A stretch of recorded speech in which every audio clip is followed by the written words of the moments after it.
Coordinated Universal Time. I am in radio contact. So I started this quest wanting a rubidium frequency standard, but I had a little problem. Couldn't find one.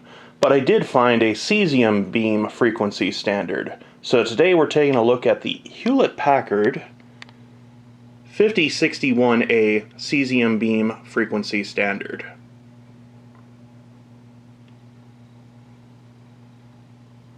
Here's the control panel. Below on the control panel is a place for scribing notes. I sort of think this one was replaced at one point in time. So inside we have the physics package on the left, some high voltage power supplies in the middle, and we have a crystal oven assembly and dividers on the right side of the unit. Now that we have the time circuits on, we can begin to start this unit, which is kind of a complicated process, and it usually takes like 30 minutes to an hour.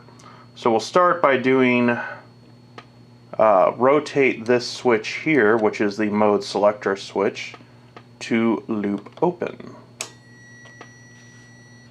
So now we have an alarm.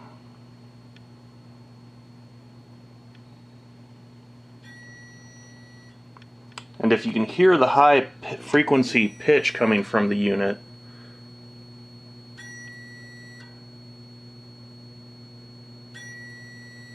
what is going on is the unit is pulsing the power supply for the tube on and off.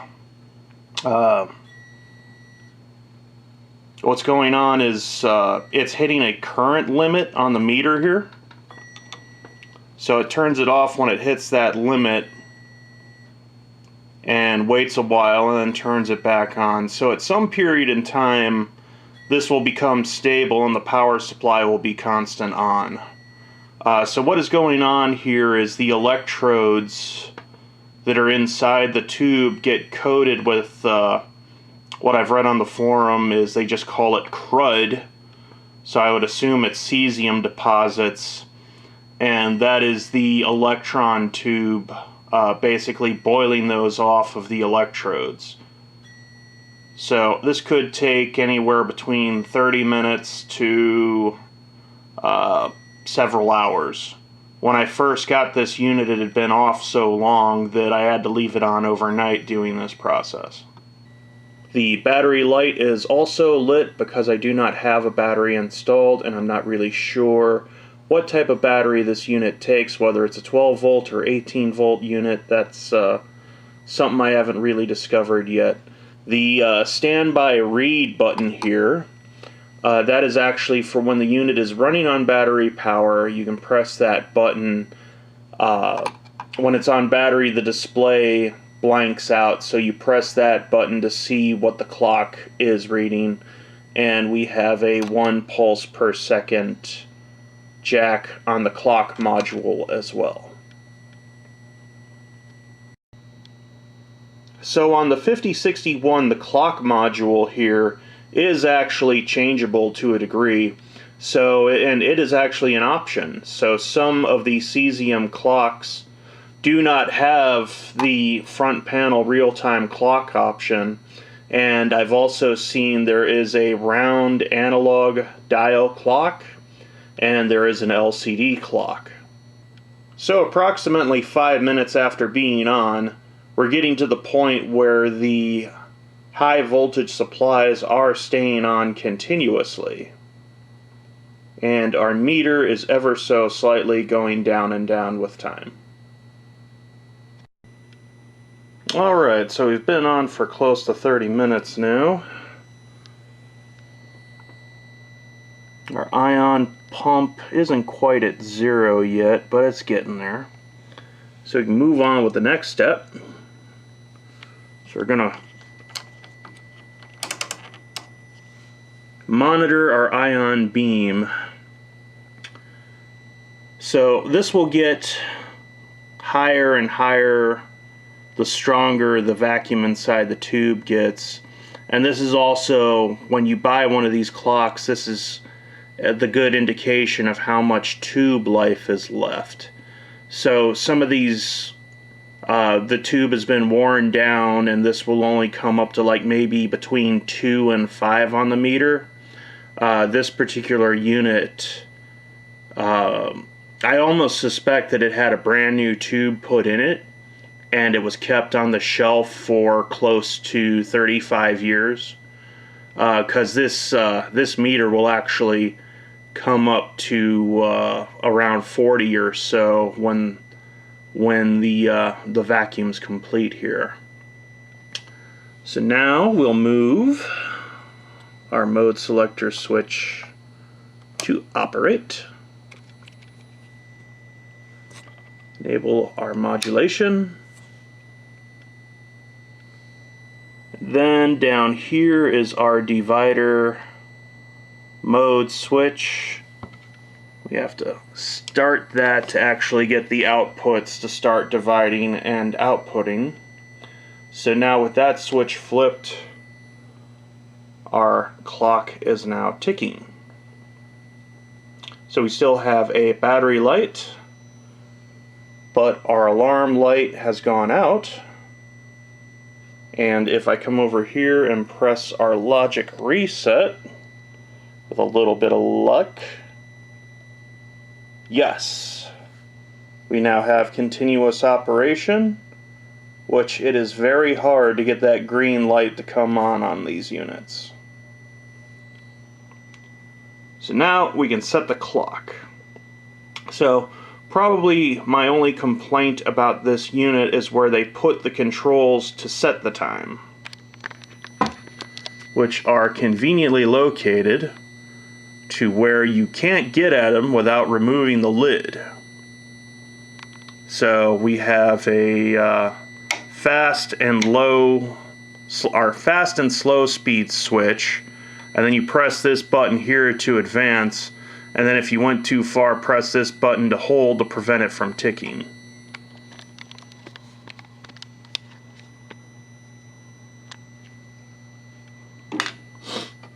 So because it is approximately, one moment. It's approximately 10:44 in the AM. So switch set on fast, press our button.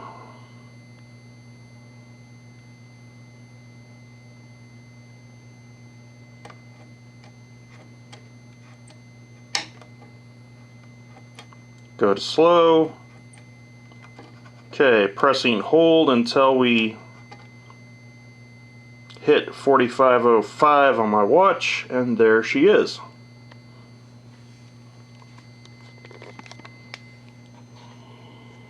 Yeah. Not bad for doing it by hand.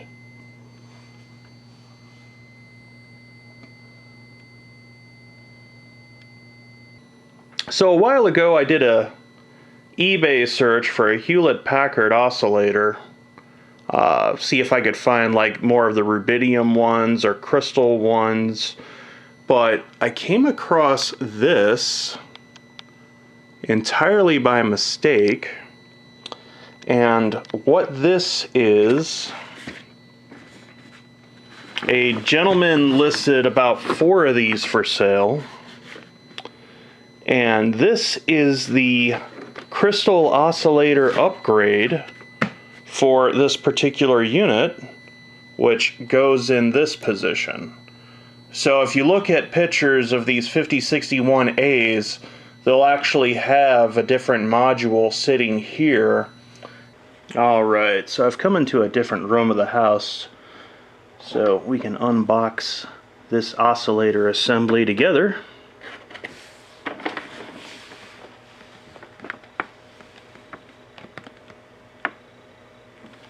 And let's see what we get in the package.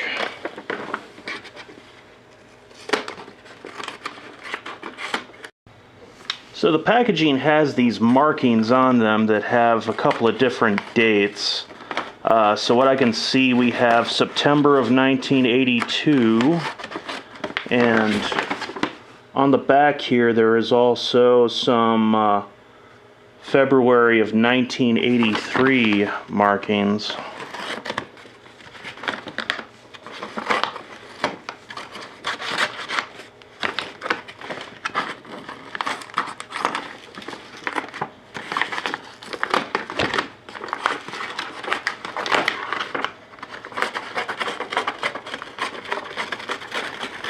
So apparently this was sealed a little over 40 years ago.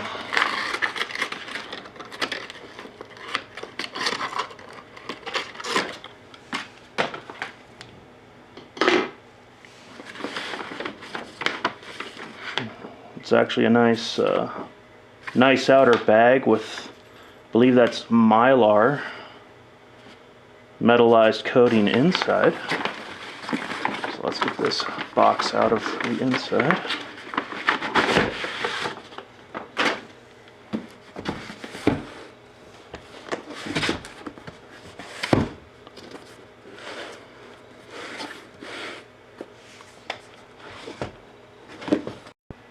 Alright, so it turns out I missed the face altogether that actually had the markings on it on the internal box. So what we have here is the Hewlett Packard 05061-6170 Oscillator Retrofit Kit, which is the perfect part for our Cesium beam standard 5061A.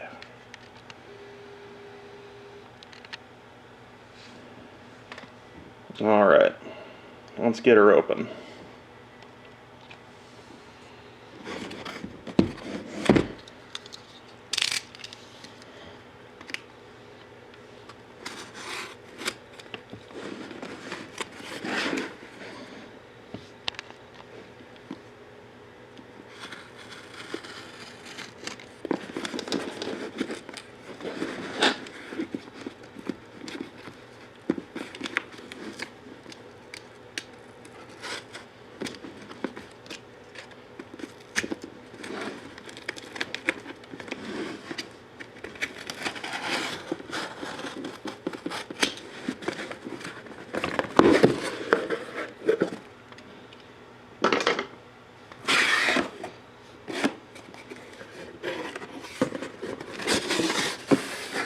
Packing materials.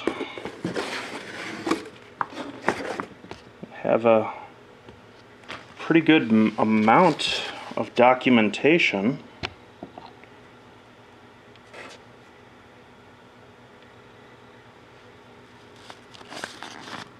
So we have the service mount.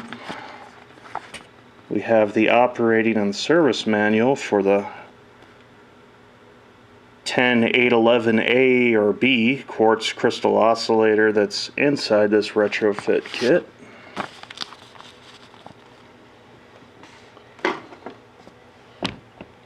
Continuing on, foam, some sort of toe tag.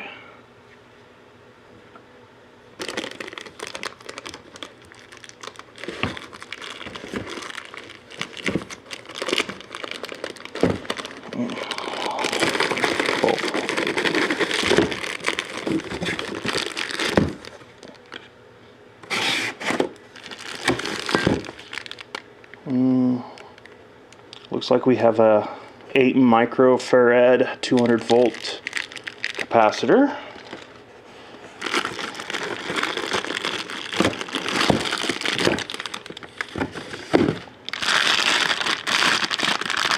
And here we have the oscillator module itself.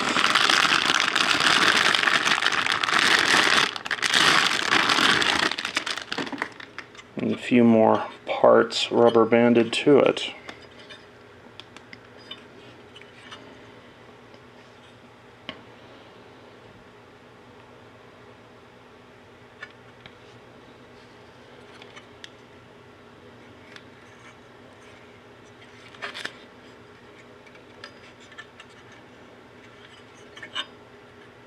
Well, all right.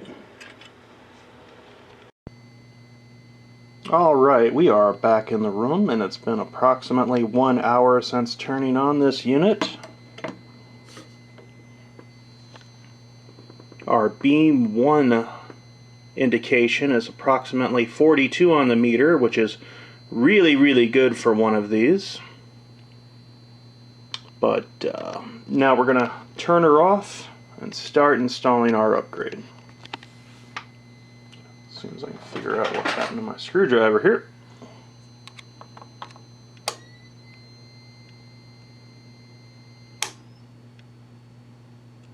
Okay. Notice our clock's still ticking. That's because it's supplied by the internal crystal oven assembly, which we're going to be replacing here in a quick. Alright, so we've done some looking on the unit. So the instruction manual's here.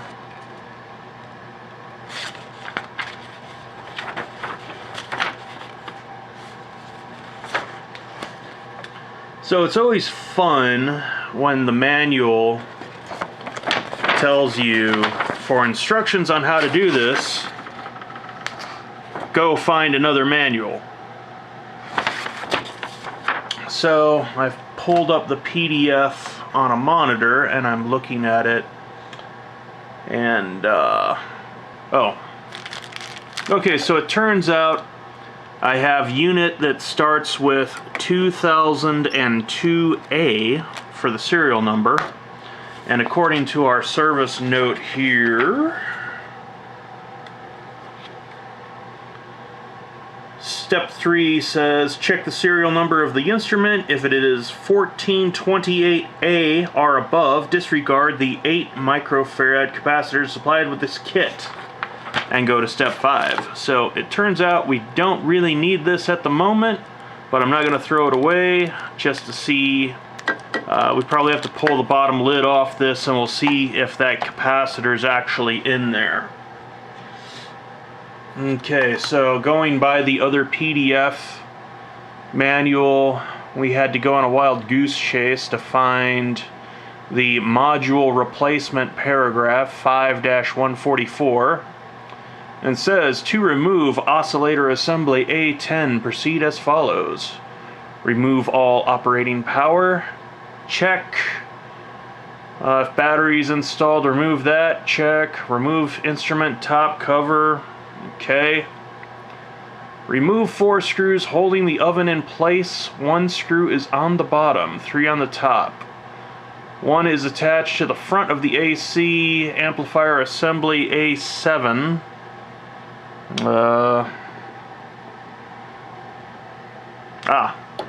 This one's A7. Use offset screwdriver provided. Lovely. Okay. Well, we'll have to deal with that when we get there. I do not know what they're talking about for an offset screwdriver. Then partially remove oscillator and frame assembly. Disconnect all electrical connections. Remove oscillator and frame assembly from instrument. Remove oscillator from frame. Okay. So I'm just going to work on this and I'll probably time lapse it.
And in an amusing turn of developments, it turns out these screws are not magnetic, so I have to improvise.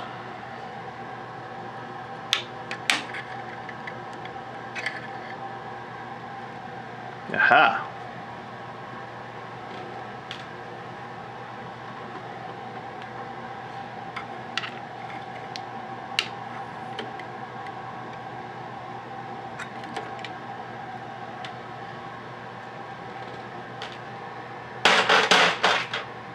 And it would appear we do not have an offset screwdriver in stock, so I'll try doing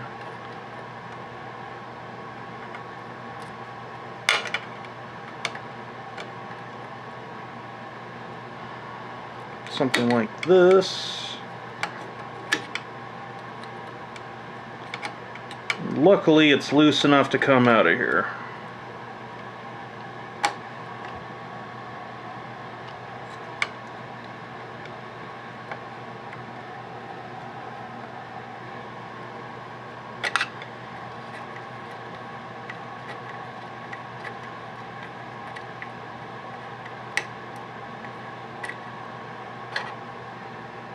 Alright.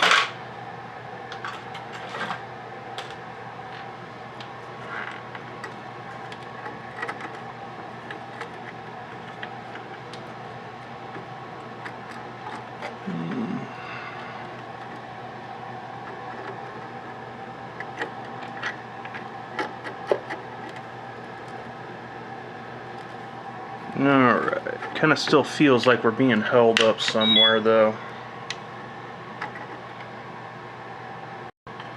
Okay, so looking at the bottom of the new replacement, looks like we still have to go and find wherever this screw's coming out on the bottom. Right, so here's what the bottom of our unit looks like. Turns out we do have the 8 microfarad capacitor already installed from the factory on this one. So, let's see.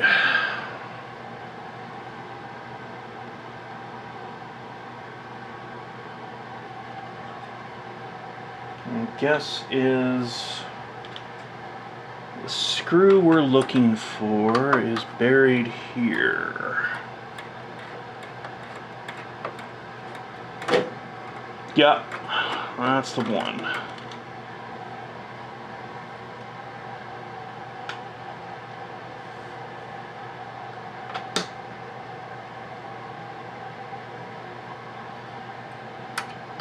So interestingly, the cases of the transistors are magnetic, but for some reason the screws are not. Figure that out.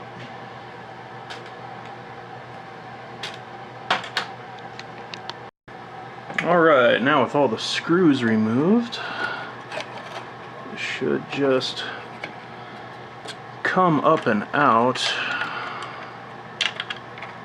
But it looks like we have to disconnect these wires beforehand because there isn't enough slack. So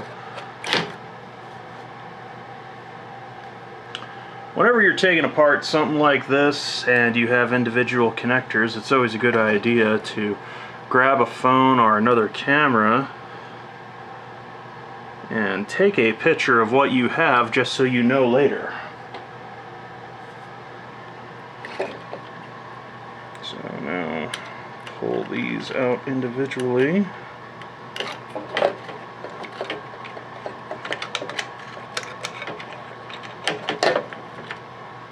And it looks like we have some connections in the back as well.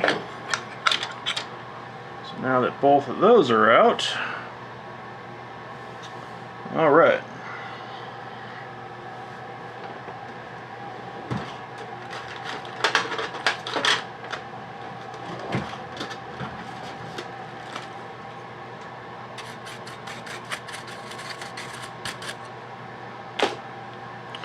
Okay, so here's what the outputs on our existing module look like.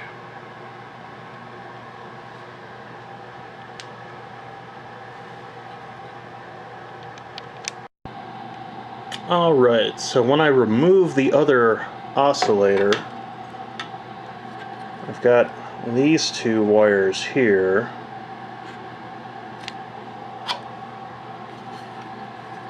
And they're going into these two terminals there, so I'm not exactly sure what those are for.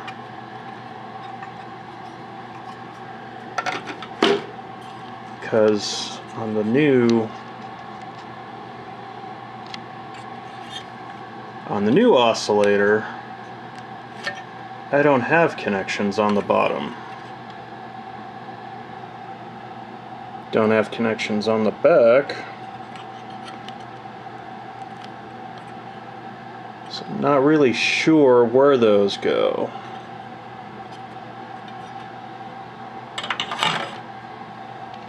As it turns out, these two wires actually supply 115 volts AC to the old oscillator module for a fast warm-up heater.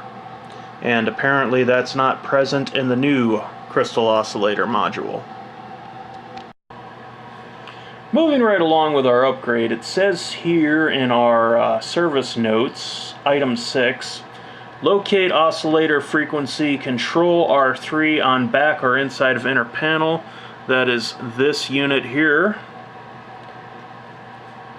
The center conductor of shielded cable is connected to pin 2 of R3. Yes, it is. Also coming from shielded cable is black wire connected to an adjacent terminal. So this is an adjacent terminal. Okay. Disconnect the black wire and the 2 resistors from the adjacent terminal. The center conductor should remain connected to pin 2 of R3. Do not remove or cut the adjacent terminal. Okay.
Okay, so the next step is to remove the white-orange wire from pin 3 and connect it to the terminal adjacent to R3.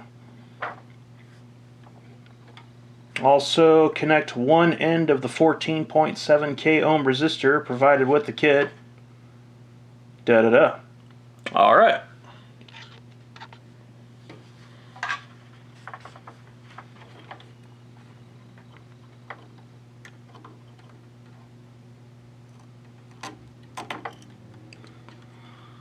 Son of a bitch.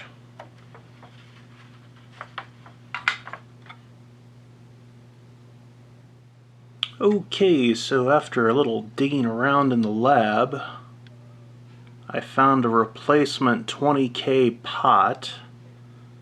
Not sure how many turns are on this guy. This is a 5, the original that's in the unit is a 5-turn pot.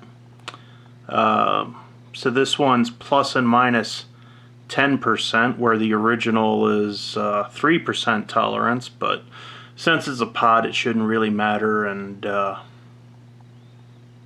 yeah, saves me having to play the mail order game, and that was probably a $30 or $34 part, so we'll start reinstalling that. Alright, now that the new potentiometer is installed, we can move on. So inside the package, on the side of the oscillator module with a rubber band, was this 14.7k resistor. in this package. So now we can move on and figure out how this goes.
Alright, that mod appears to be done, and we can now move on.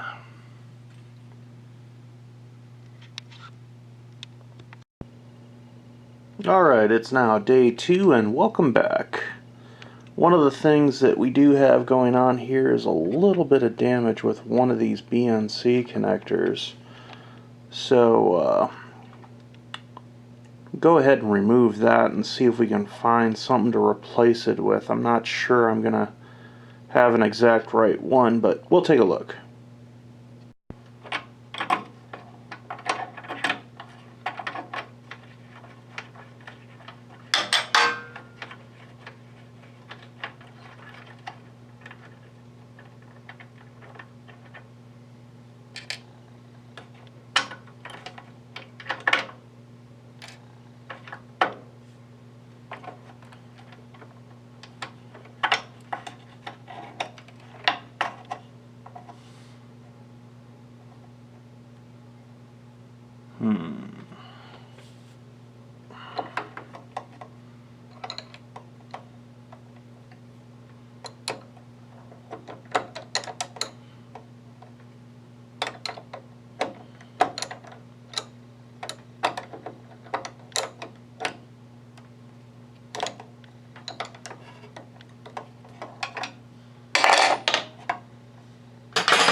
Well, I don't have exactly the right connector, but I have something that is kind of close. So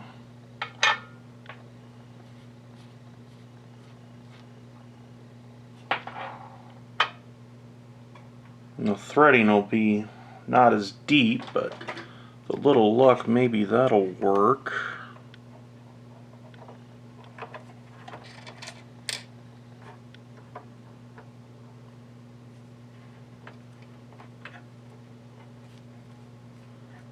Is it threading up?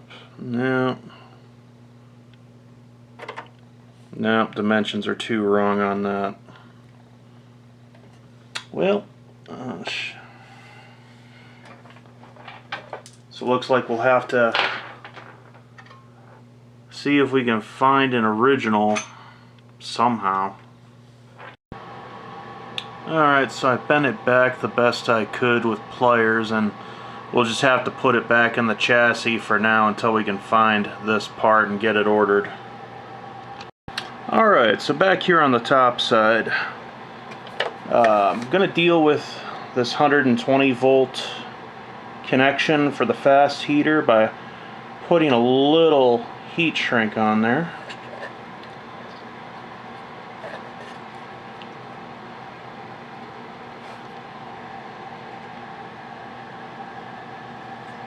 And gonna hit that with my hot air gun to shrink it.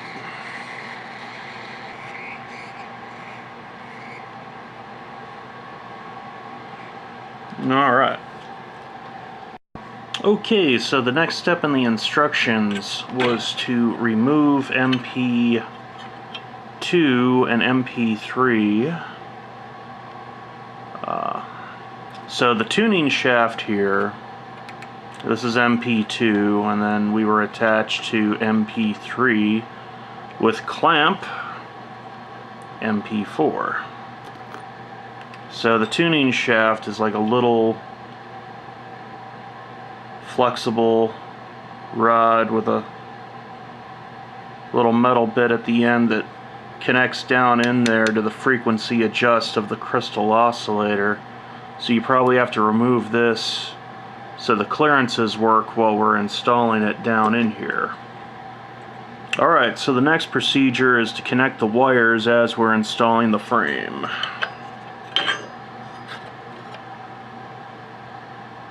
And they provide a chart here in the manual for doing so, which makes it nice.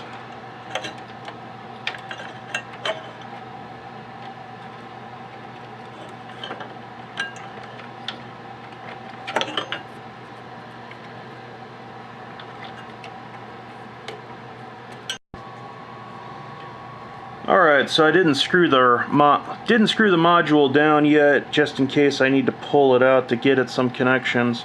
So I have some nice long needle nose pliers here that'll allow me to do all the connections I need to do.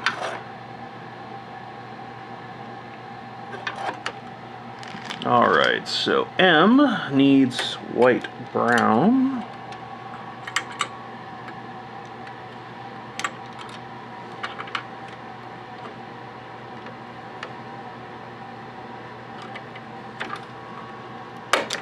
Okay, next up, plus 24, white, red, and blue. White, red, and blue.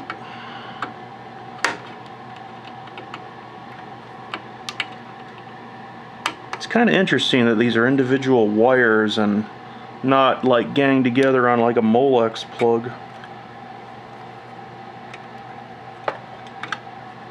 Okay, so next up on the chain is plus 20 red.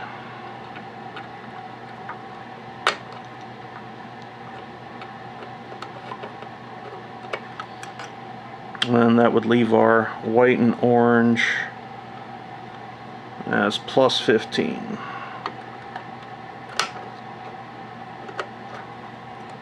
Alright. So now moving along to the SMB connectors. Okay, so plus EFC is going to be, let's see.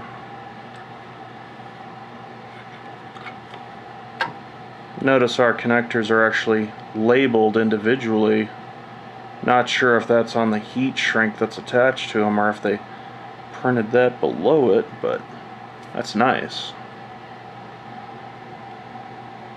Okay, so plus EFC is going to be P2, or the A10 P2.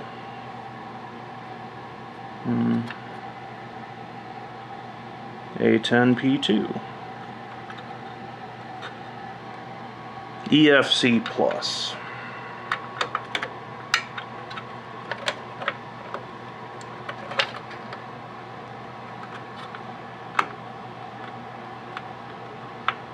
I guess that's as far as we get to go in. Okay. 1V is P3.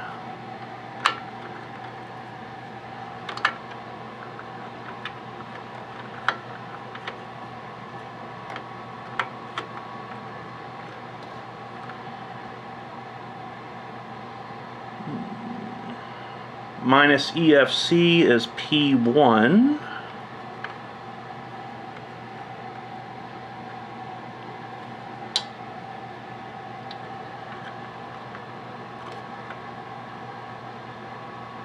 And P4 to div.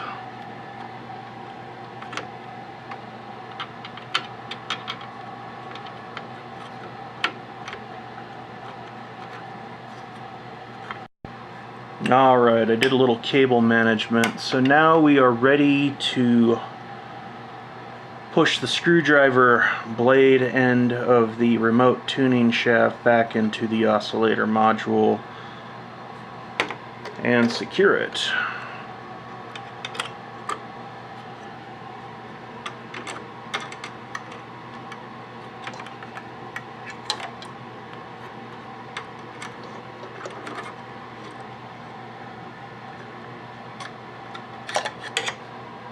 Alright.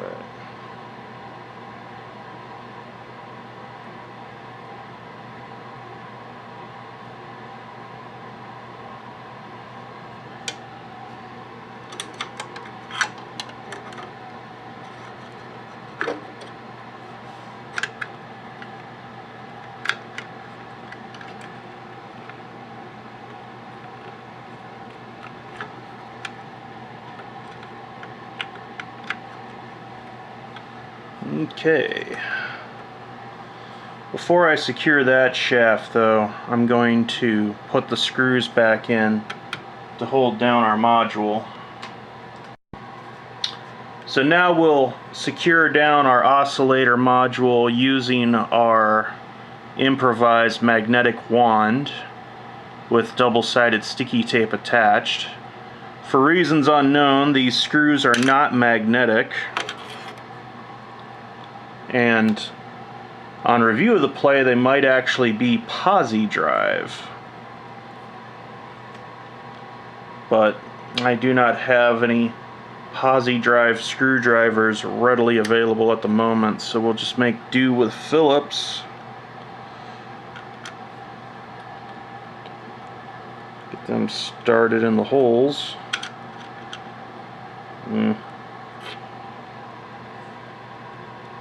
Then we'll come back and hit them with our Phillips.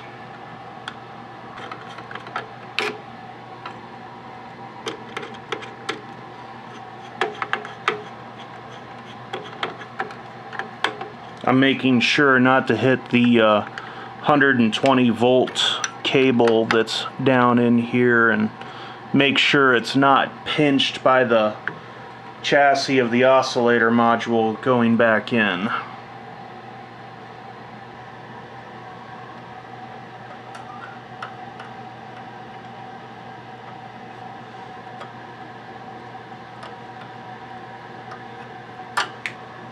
Good enough.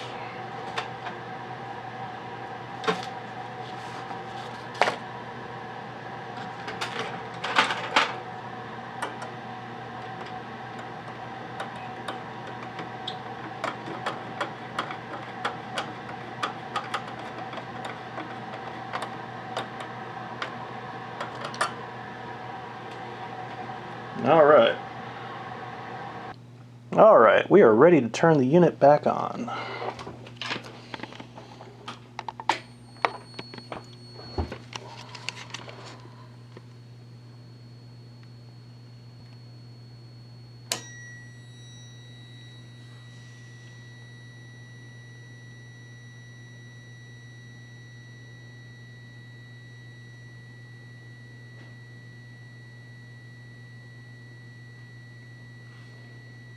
Oh, it turns out the pot that I replaced R3 with is actually a 10-turn unit, and it's actually nice because the dial does go to 15 turns, so that we should get along just fine, but 5.0 there on the reading is now the new midway point. Okay, so now we are checking the electron multiplier voltage at module A19 pin 3. So that's this module here. This is the test point, pin 3. This is the high voltage output going to the cesium beam tube. So according to the decal on the tube that's installed in this unit, we should be reading negative 2182 volts. So with our Fluke 87 in high resolution mode, I'm reading negative 2205 volts on the terminal. So that's right around a little over 1%. And it says here in the troubleshooting that it might be a problem if it's 5% off. And if you need to adjust that voltage, it's done with these two fixed resistors that are on the power supply module A15. I don't really know why they didn't put a pot there, but yeah, it's so close, I'm not going to bother trying to change it. The outer casing of the new crystal oscillator actually runs pretty hot to the touch. According to the meter here, I've got like 115 degrees on the underside. I just have the probe down there below the chassis. So now to tune our frequency standard, we have our mode running on operate, our meter on control, and we want to adjust oscillator course until we get a 0 indication on the meter here. So let's see if we can find it together.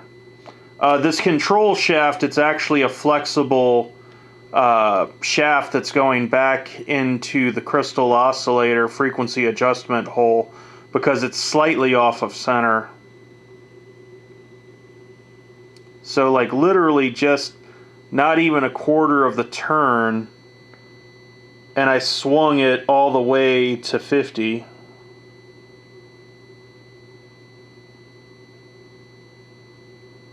So I am literally turning this ever so slightly.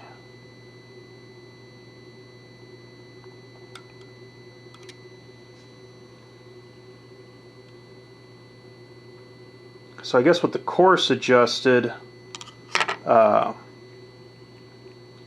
then this becomes our fine control. So it's now a 10-turn pot, and then we got the brake here. So release the brake and see how dialing that back and forth affects us. And actually, that's pretty sensitive as well.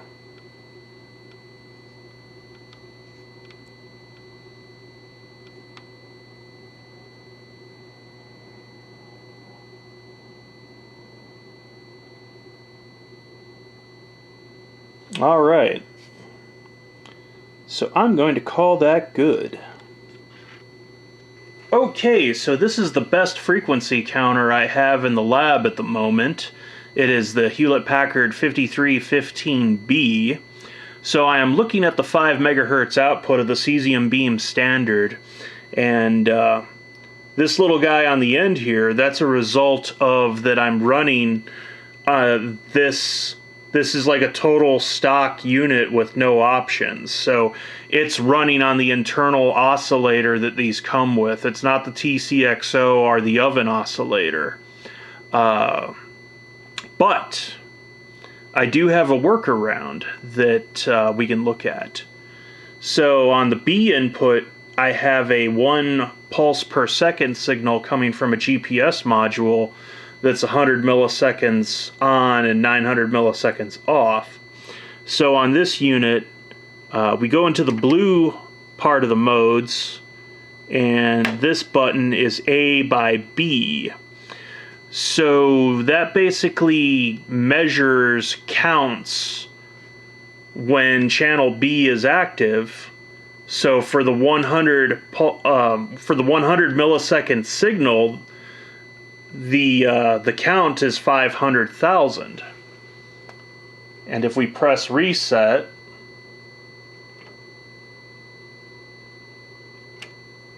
we can consistently get to that 500,000.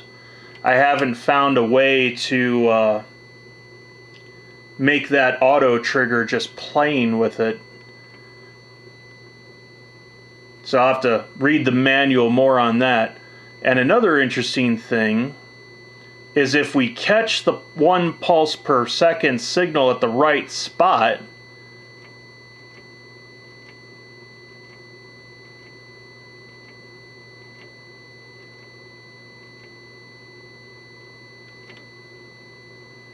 So we caught it during the 900 millisecond period, and I'm not quite sure what's with that little guy, but we'll have to figure that out at a later date. So that's about the best we can do with the equipment we have in the lab that's functional so far. So in the future, I'm still trying to find a BNC connector for the back panel that doesn't cost $60, and I'm going to be replacing the buttons that are in this unit with nicer push buttons, because the ones that are in here now are fairly cheesy. So that'll be for the standby read button on the front and the logic reset button that's in the front panel. So thank you for your time, and try to enjoy yourselves the rest of the day.